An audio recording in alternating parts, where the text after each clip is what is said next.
ইসলামে হারাম উপার্জন পরিহারের নির্দেশনা। ইসলামে সুস্পষ্টভাবে উপার্জন নীতি সম্পর্কে বর্ণনা করা হয়েছে। উপার্জন অবশ্যই হালাল ও পবিত্র বস্তু হতে হবে। এ প্রসঙ্গে আল্লাহ তাআলা বলেন, হে মানুষ, তোমরা পৃথিবীতে হালাল ও পবিত্র বস্তু খাও আর শয়তানের পদাঙ্ক অনুসরণ করো না, নিশ্চয় সে তোমাদের প্রকাশ্য শত্রু। সূরা বাকারা আয়াত নাম্বার 168।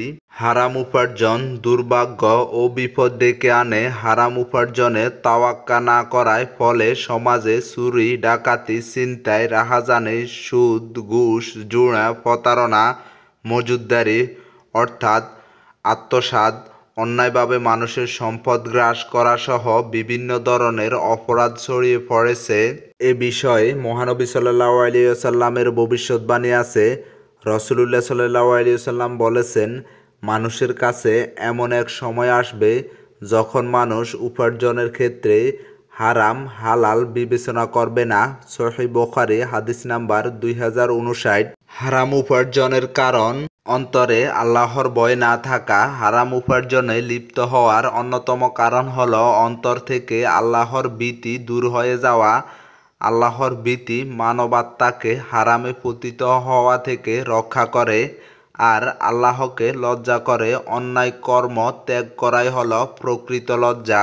রাসূলুল্লাহ সাল্লাল্লাহু আলাইহি ওয়াসাল্লাম ইরশাদ করেন, আল্লাহকে যথাযথভাবে লজ্জা করা হলো তুমি তোমার মস্তিষ্ককে যাবতীয় অন্যায় চিন্তা চেতনা থেকে রক্ষা করবে, পেটকে যাবতীয় হারাম খাদ্য থেকে বাঁচাবে, মৃত্যু ও তাৎপর্যবর্তী বিপদসমূহ স্মরণ করবে।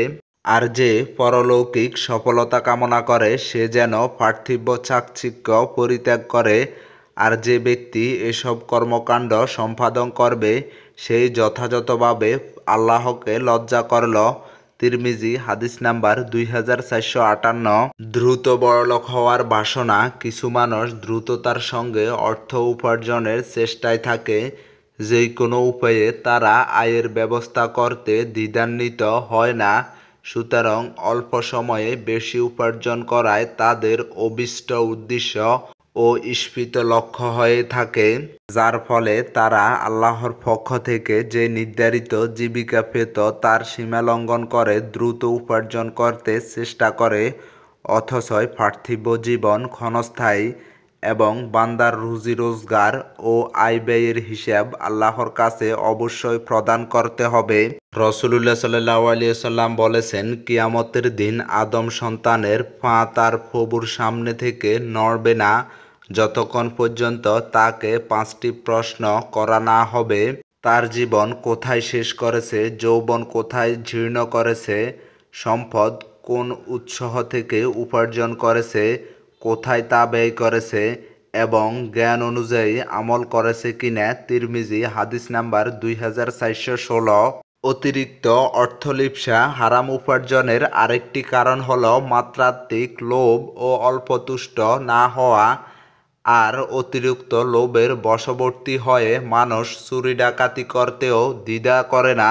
রাসূলুল্লাহ সাল্লাল্লাহু আলাইহি সাল্লাম বলেন, ছাগলের পালে 2টি ক্ষুধার্ত নেকড়ে বাঘ ছেড়ে দিলে তা যতটুকু না ক্ষতি সাধন করে, কারো সম্পদ ও প্রতিপত্তির লোভের চেয়ে বেশি ক্ষতি সাধন করে তার দিনের। তিরমিজি হাদিস নাম্বার 2376। হারাম উপার্জন সম্পর্কে অবহেলা: বহু মানুষ হারাম উপার্জনের স্বরূপ সম্পর্কে সম্পূর্ণ অজ্ঞ। তার বিধান কি, ব্যক্তি ও সমাজের উপর এর কুপ্রভাব কি, এগুলো জানার ব্যাপারে আছে চরম অবহেলা।